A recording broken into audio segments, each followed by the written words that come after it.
258페이지 가시겠습니다. 자, 교재 258페이지에 가셔가지고 지금부터 양도소득세 비과세를 보셔야 되는데, 이 양도소득세 비과세는 기본적으로 한 문제가 나와요. 그러니까 기본적으로 한 문제가 나오는데, 자, 일단 비과세 받을 수 있는 경우에 어떤 경우가 있는지부터 좀 이야기를 좀 해보고 설명을 드리겠습니다. 우리가 이제 비과세 받을 수 있는 양도소득은 그러니까 5가지 부류가 있습니다. 그 교재고기 박스 안에 보시면 5개가 있어요.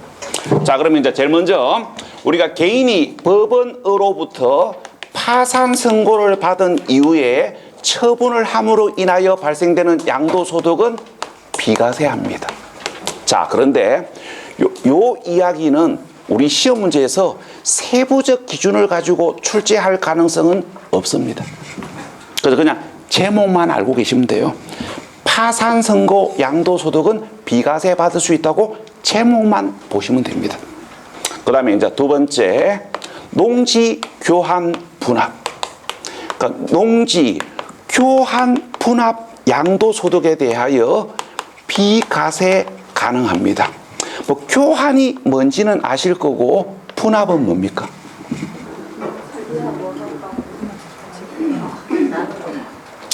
글자 그대로 이야기하면 분할해가지고 합한다는 얘기입니다. 이게 분할이라는 건 그러니까 분할해서 합한다는 얘기거든요. 요게 이제 쉽게 말하면 교환이에요. 교환인데 이렇게 보시면 됩니다. 전체를 주고받으면 교환이고 일부를 주고받으면 분합이에요. 그러니까 이런 경우들이 있잖아요. 땅이 이렇게 생겼고 이렇게 생겼을 때, 그러면 A 토지와 B 토지 전체를 주고받으면 교환입니다. 그러니까 땅 전체를 주고받으면 교환이에요. 자, 그런데 갑 소유 토지 일부와 을 소유 토지 일부를 서로 주고받았을 때 이게 뭡니까? 분합입니다. 자, 그러면 우리가 농지 교환 분합에 따른 양도소득에 대해서 비과세하고요. 그 다음에 세 번째, 1세대 1주택 양도소득에 대하여 비과세하고, 그 다음에 네 번째, 우리가 입주권 양도소득. 입주권 양도소득은 비과세 규정이 있습니다. 자, 그런데 우리가 아파트 분양권 양도소득은 비과세 규정이 없습니다. 자, 설명을 해볼게요. 우리가 입주권 양도소득은 비과세 규정이 있어요. 그래서 다른 주택은 없고 한 개의 입주권만 소유하고 있는 자가 입주권을 팔면 주택을 양도한 건 아니지만 1주택 양도로 간주해가지고 비과세합니다. 자, 그런데 아파트 분양권 양도소득은 비과세 규정이 없습니다. 아파트 분양권 양도소득은 비과세 규정이 없어요. 그래서 다른 주택 없고 한 개의 아파트 분양권을 소유하고 있는 자가 분양권을 팔았을 때 분양권은 비과세 규정이 없기 때문에 무슨 짓을 하셔도 비과세 못 받습니다. 분양권 한 개밖에 없어도 분양권은 비과세가 없기 때문에 분양권 팔았을 때의 양도 차익은 비과세 못 받는다고요. 이게 이제 오해하시는 분들이 계시는데, 올해부터 아파트 분양권이 주택수에 들어가요. 아파트 분양권이 주택수에만 들어가는 겁니다. 주택수에만 들어가는 것이지 주택이 아니기 때문에 분양권 상태로 팔았을 때는 비과세 받을 수 있는 방법은 없어요. 자, 그 다음에 네 번째. 다섯 번째. 지적재조사 사업. 지적재조사 사업이 뭔지는 지난주 공시법 시간에 공부하셨습니다. 우리가 지적재조사 사업을 하는 과정에서 우리가 면적이 늘어나는 자도 있고 면적이 줄어드는 자도 있습니다. 지적재조사가 뭔지 자세한 이야기는 여러분들이 일주일 전에 우리가 지적법 공부하시면서 이미 공시법 쌤이 상세히 설명을 했기 때문에 제가 굳이 따로 설명할 필요는 없는 것 같고, 우리가 이제 지적재조사 사업을 하게 되면 그 공부상 지적과 사실상 지적을 이렇게 맞춥니다. 맞추는데 우리가 공부상 지적을 사실상 지적에 맞게 맞춰요. 이 과정에서 지적만 맞추는 게 아니고 땅 모양도 어느 정도는 바로 잡아줍니다. 그래서 면적의 변화가 일어날 수 있어요. 우리가 땅이 예를 들어서 뭡니까? 땅이 요렇게 생겼을 때, 그러면 이제 지적재조사 사업을 하면 뭡니까? 요걸 잘라봅니다. 잘라가지고 다른 사람으로 넘겨버려야 돼요. 그래서 지적재조사 사업을 하게 되면 우리가 땅 모양도 어느 정도는 잡아줍니다. 그래서 지적재조사 사업을 하게 되면 면적이 늘어날 수도 있고 면적이 줄어들 수도 있어요. 지적도상 원래 내 소유 토지보다 늘어나는 경우도 있고 줄어드는 경우도 있어요. 그러면 지적재조사 사업을 하는 과정에서 원래 소유 면적보다 확정된 면적이 늘어났다. 그러면 지방자치단체에서는 늘어난 자에게 조정금을 받습니다. 반대로 원래의 면적보다 확정된 면적이 줄어들었다. 그러면 지방자치단체에서는 뭡니까? 줄어든 자에게 조정금을 줘요. 이거 이야기하는 거예요. 자, 그러면 지적재조사 사업에 따른 조정금은 지적재조사 사업을 원활히 하기 위해 가지고 양도한 것으로 보지도 않고 취득한 것으로 보지도 않습니다. 그래서 양도소득세도 비과세되고 취득세도 비과세됩니다. 그래서 현행세법에서 양도소득세 비과세 대상으로 인정되는 경우는 이렇게 5가지입니다. 시험 문제가 너무 단순한 문제가 나오면 요 5개 중에 4개를 던져 놔놓고 아닌 거 하나 낀 거 놔놓고 다음 중 양도소득세가 비과세되는 경우가 아닌 것은 이렇게 물어볼 가능성도 조금 있어요. 그래서 비과세 받을 수 있는 양도소득에 어떤 종류가 있는지 제목 정도는 잡으셔야 됩니다. 이렇게 파산선고, 농지교환분합, 1세대 1주택, 입주권, 조정금은 비과세 받을 수 있다고. 제목 정도는 기억하셔야 돼요. 비과세 대상 인지, 그러니까 비과세 양도소득 종류가 혹시 출제될 수 있기 때문에. 그러니까 이렇게 출제될 수 있어요. 1번 파산선고에 따른 양도소득, 2번 농지 교환 분합 양도소득,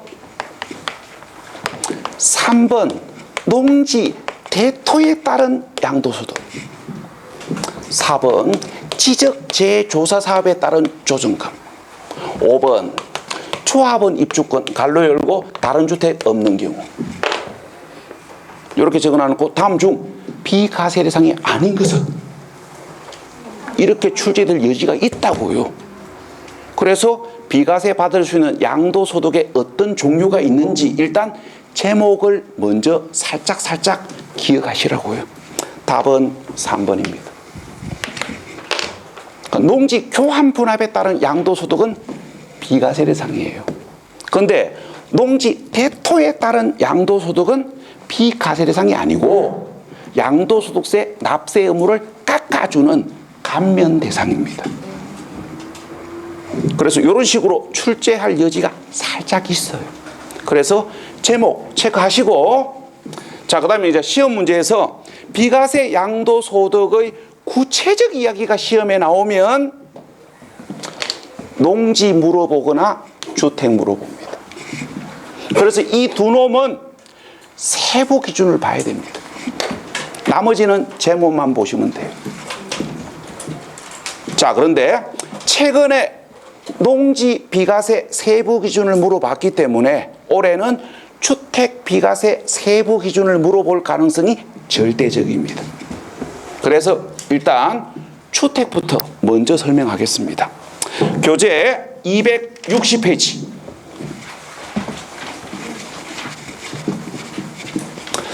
자, 교재 260페이지. 자, 1세대 1주택 양도시 비과세를 보셔야 되는데, 자, 기본 개념이 이렇게 됩니다. 우리가 1세대 1주택을 양도하면 양도소득세를 무조건적으로 비과세를 받는 게 아니고 주택 비과세 요건을 충족해야 비과세가 가능해요. 그래서 이제 지금부터 주택을 팔았을 때 비과세 받을 수 있는 요건이 어떻게 되는지를 정리하셔야 됩니다. 그게 여러분들 교재 260페이지 갈로 2번입니다. 자, 읽어볼게요. 자, 1항 둘째 줄. 1세대가 양도일 현재 국내에 1주택을 보유하고 있는 경우로 보유 기간이 2년 이상인 것을 말한다. 그 다음에 2항에 취득 당시에 동그라미 하시고 별표하시고, 취득 당시에 조정 대상 지역에 있는 1주택의 경우에는 보유 기간이 2년 이상이고 그 보유 기간 중 거주 기간이 2년 이상인 것을 말한다.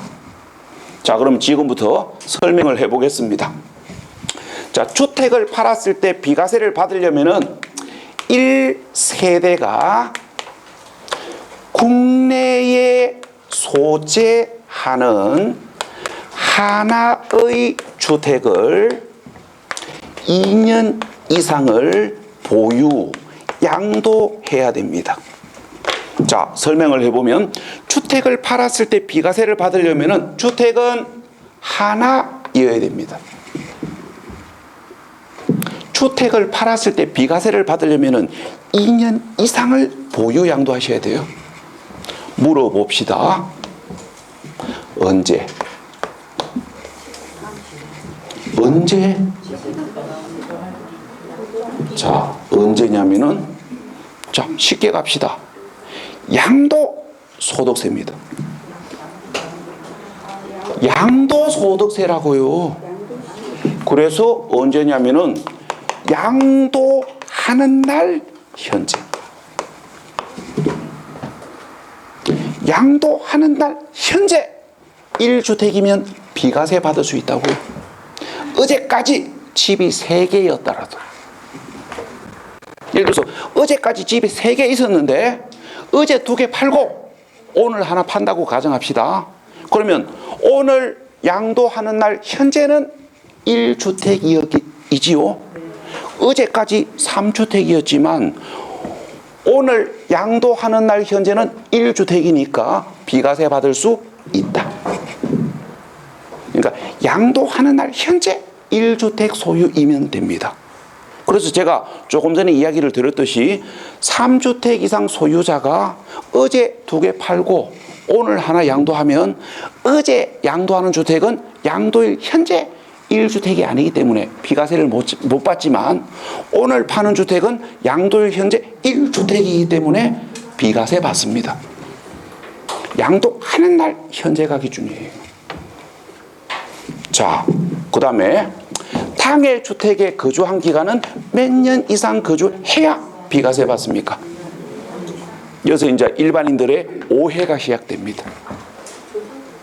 이해를 못 하시는 분들은 그냥 모든 주택이 다 2년 거주해야 비과세 받는 걸로 오해를 하는 분도 계시고, 그 다음에 취득할 당시 조정 대상 지역이 아니었는데 양도하는 날 현재 조정 대상 지역이면 2년 거주해야 되는 걸로 오해하는 분도 계시고요.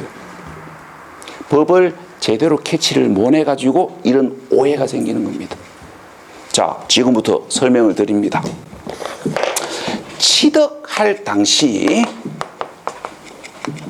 그러니까 취득할 당시 일반 지역 소재주택이냐, 취득할 당시 초정 대상 지역 소재주택이냐에 따라 비과세 받을 수 있는 거주기간이 다릅니다. 자, 취득할 당시 일반 지역 소재주택으로 양도하는 날 현재 2년 이상을 보유 양도했다면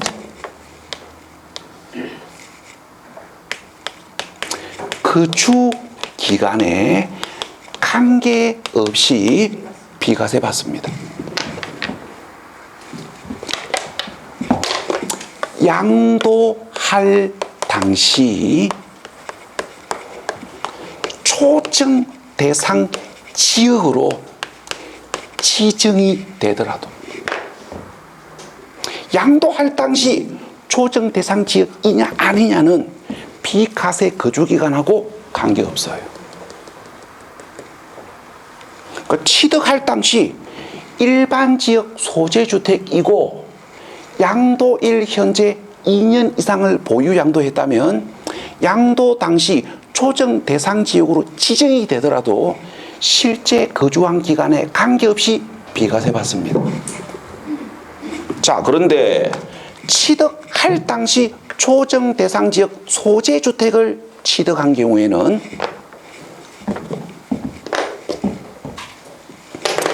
양도 당시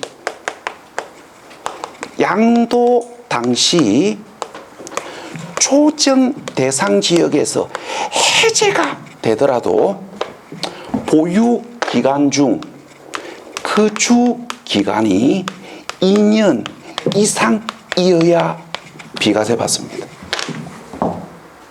그러니까 여러분들이 헷갈리시면 안 돼요. 자, 여기서 이제 봐요. 이거부터 확실히 잡으셔야 됩니다. 양도소득세는 양도소득세라는 거. 그래서 양도소득세는 대부분 언제를 기준으로 합니까? 양도할 당시가 기준이에요. 이게 원칙입니다. 근데 특이하게 뭐만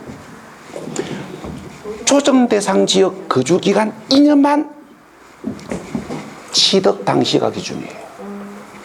야만 특이사항입니다. 그러니까 양도소득세는 양도소득세이기 때문에 다 언제가 기준이에요? 양도할 당시를 기준으로 판단해요. 그런데 야만 특이하게 취득 당시가 기준입니다.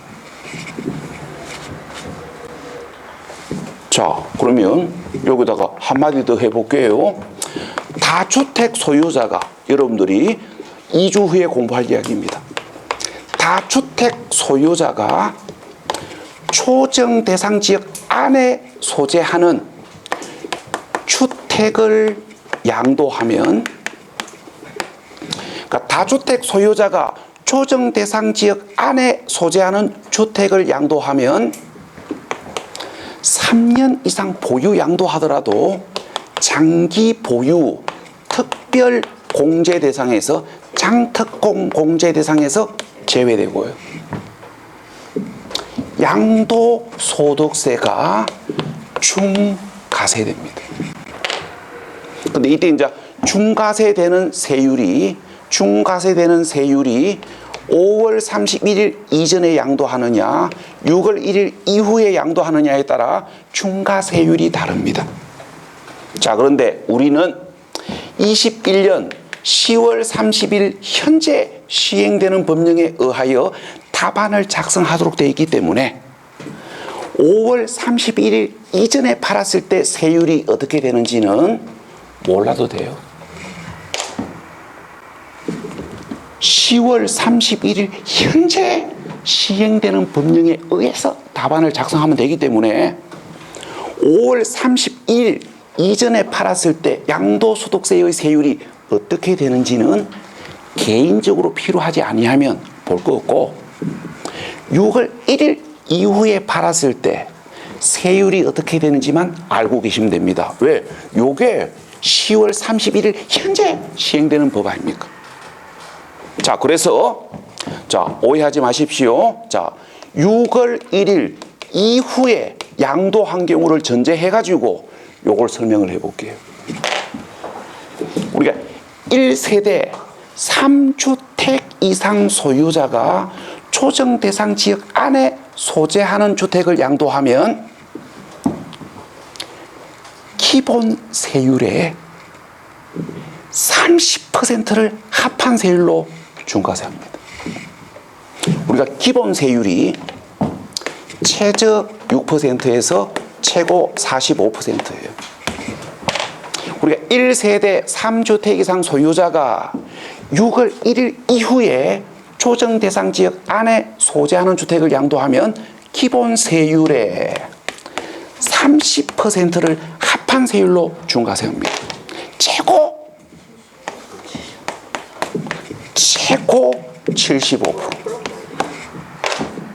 자, 그런데 이때 이 주택이 취득할 당시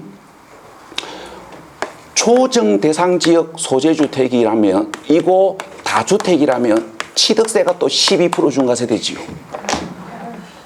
취득세 12% 내고 양도소득세 최고 75% 내고 또 지방소득세 최고 7.5% 내고 중개수수료 주고 은행 대출이자 주고 그러면 남는 게 없다. 남는 게 없다. 그래서 6월 1일 이후 다주택 소유자가 조정 대상 지역 안의 주택을 팔면 실질적으로 남는 게 없습니다. 그래서 이 사실을 알고 있는 다주택 소유자들이 6월 1일 되기 전에 급매로 내놓든지 아니면 조정 대상 지역 해제될 때까지 버티든지 둘 중 하나를 선택하실 겁니다. 그래서 혹시 내가 상반기 중에 아파트를 하나 사고 싶다. 그러면 제 개인적인 생각은 2달만 더 기다려 보십시오. 2달만 더 기다려 보시라고요. 아마 6월 1일 되기 전에 급매로 내놓는 분들이 몇 분은 있을 겁니다. 그거 잡으십시오. 그러면 지금 사는 것보다는 제가 봤을 때 한 3천원 더 싸게 살 수 있을 겁니다. 물론 그 물건이 얼마가 나올지는 저도 잘 몰라요. 그 사람들 마음이니까. 근데 아마 요게 특히 분양권 같은 경우는 나올 겁니다. 자, 이런 거 봐봐요. 내가 1월 3일 날 분양계약을 했는데 7월 달쯤에 중도금 대출을 받아야 된다. 그런데 지금 조정 대상 지역인데 집이 2개가 있다. 그럼 이 사람 중도금 대출 안 나옵니다. 조정 대상 지역이면. 그럼 이분 뭐 합니까? 6월 1일 되기 전에 이거 팔 거예요. 전매가 가능하다면. 뭘로? 급매로. 중도금 대출이 안 나오는데 버틸 여력이 있습니까? 집에 현금 5억 있습니까? 그러면 중도금 잔압하면 되는데 집에 현금 5억, 10억 있으면 저 같으면 분양권 안 합니다. 땅을 하거나 상가를 하지. 대부분 자금이 적으신 분들이 분양권을 해요. 그래서 중도금 대출이 안 나면 이분은 중도금 대출 실행되기 전에 팔 수밖에 없어요. 그래서 아마 3, 4, 5월 달에 급매 물건이 좀 나올 거예요. 그때 지금 사는 것보다는 그때 사는 게 하다못해 1,000만 원이라도 더 싸게 살 수 있을 것 같습니다. 제 생각입니다. 이론이 그렇다는 얘기예요. 항상 사는 게 이론대로만 되는 건 아니고요. 이렇게 될 가능성이 있다는 얘기지 꼭 그렇게 된다는 보장은 없고요. 하여튼 뭐 요 얘기는 그냥 제가 개인적으로 이야기한 거고, 자 그럼 요건 제가 이제 개인적으로 이야기한 거고, 제가 이제 여기서 이제 하고 싶은 이야기는 이겁니다.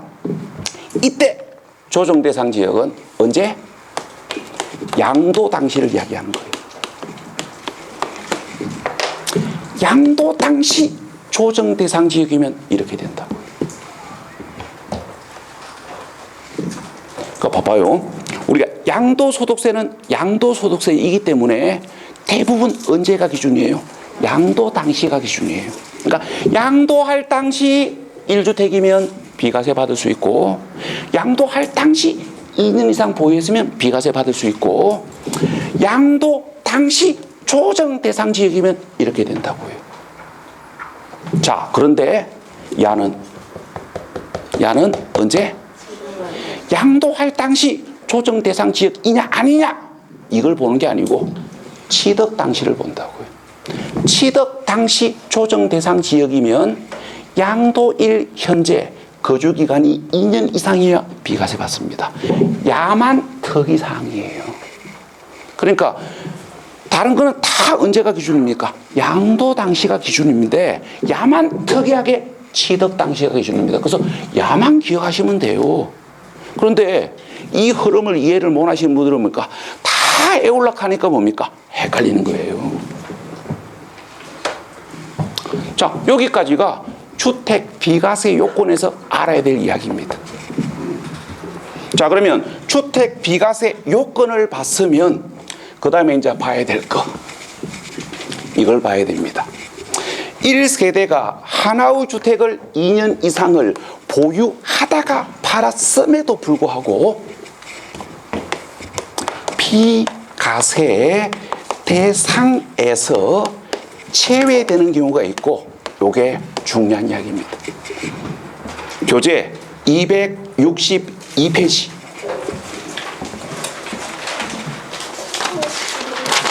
자, 262페이지. 자, 요거 한두 개 설명하고 쉬었다 합시다.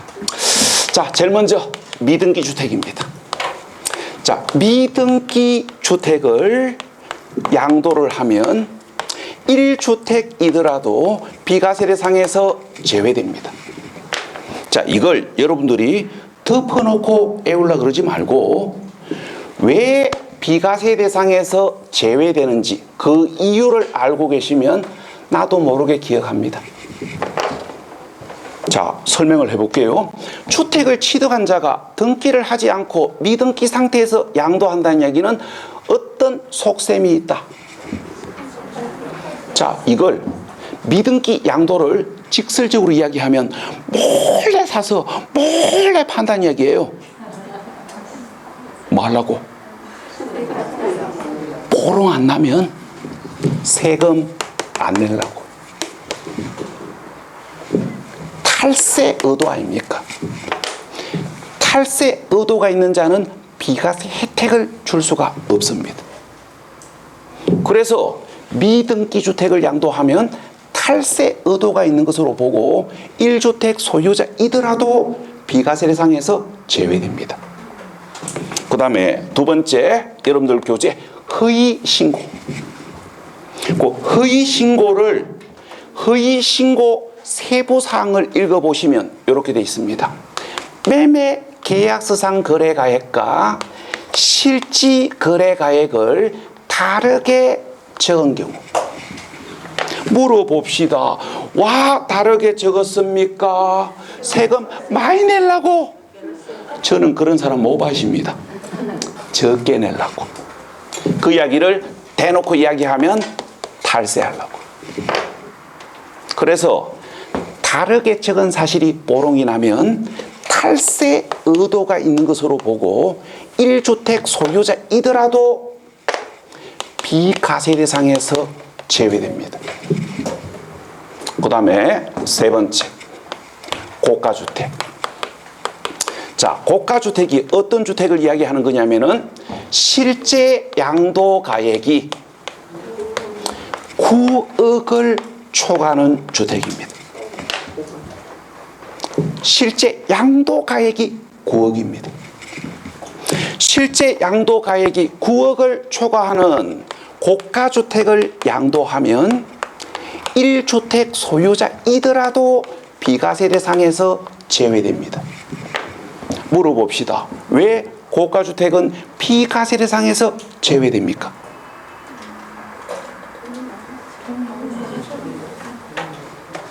자, 그 이유를 제가 보여드려 볼게요. 자, 요즘에 그 매스컴에 조명을 받고 있는 흑석동. 자, 이 흑석동 언덕배기에 우리 여동생이 집을 하나 가 있습니다. 집을 가 있는데 이 집을 10년 전에 열받아서 샀습니다. 그 바로 옆에 현대아파트에 전세 살고 있었는데 집주인이 월세로 돌릴 테니까 월세로 사시든지 아니면 방 빼든지, 그 우리 매제가 방 빼라 한다고 열받는다고 그 옆에 단독주택을 샀습니다. 자기 돈하고 저한테 돈 좀 빌려가지고 제가 후회스러운 게 이겁니다. 이때 빌려주는 게 아니고 공동 등기를 했어야 되는데 후회스럽습니다. 왜 후회스럽냐면은 10년 전에 4억 7천 주고 샀습니다. 지금 27억입니다. 그때 공동 소유 등기 했으면 나도 10억 벌었는데 지금 후회한들 뭐 하겠습니까? 그냥 뭐 와가지고 자랑하면 듣고만 앉았지요 뭐. 그러나 또 이게 또 뭡니까? 또 매제가 명절만 되면 와가지고 또 물어봅니다. 처남 우야만 세금 적게 내고 나는 쏙 아파 쏙슬인데, 그죠? 빌려주는 게 아니고 그때 하다못해 10% 공동소유 등기를 했어야 되는데. 자, 그럼 봐요. 이게 비과세 대상에서 제외되는 이유입니다. 봐요. 당신은 집 팔아가지고 엄청나게 남았으니까 1주택 소유자이더라도 세금 좀 내라고요. 그래야 누가 허망하지 않습니까? 제가. 또 누구? 월급 생활하시는 분들, 급여 받는 분들. 자, 이 급여 받는 분들이 쇠가 빠지게 고생해가지고 누구? 나 쇠가 빠지게 고생하잖아요. 쇠가 빠지게 고생해가지고 돈 좀 벌었는데 소득이 다 노출되기 때문에 소득세 그대로 다 부과되잖아요. 근데 누구는 운빨이 좋아가지고 매덕을 벌었는데 1주택이라는 이유로 비과세 해준다. 그럼 월급쟁이 되는 뭡니까? 인생 사는 게 너무 허망해집니다. 그래서 고가주택은 1주택이라도 비과세 대상에서 제외됩니다. 자, 그런데 우리가 나중에 자세히 설명을 드릴 건데 그렇다고 해서 모두 다 과세되는 건 아닙니다. 왜 그러냐면은 일반 주택 팔았을 때의 비과세와 형평의 문제가 있거든요. 그래서 어떻게 하냐면은 이렇게 해요. 양도가액 중 9억 이내까지는 일반 주택에 상응하는 부분이기 때문에 고가주택이더라도 비과세 가능하고, 양도가액 중 9억 초과 금액만 과세합니다. 이걸 알아야 답을 찾을 수 있는 문제가 최근 7년 동안 3번 나왔었습니다. 말로 물어보는 문제가 나온 적도 있고 계산 문제가 나온 적도 있고. 자, 그럼 여기다가 이제 2가지를 추가하셔야 되는데, 자, 잠시 휴식하셨다가 요거 설명드리겠습니다. 요거 치우지 마십시오.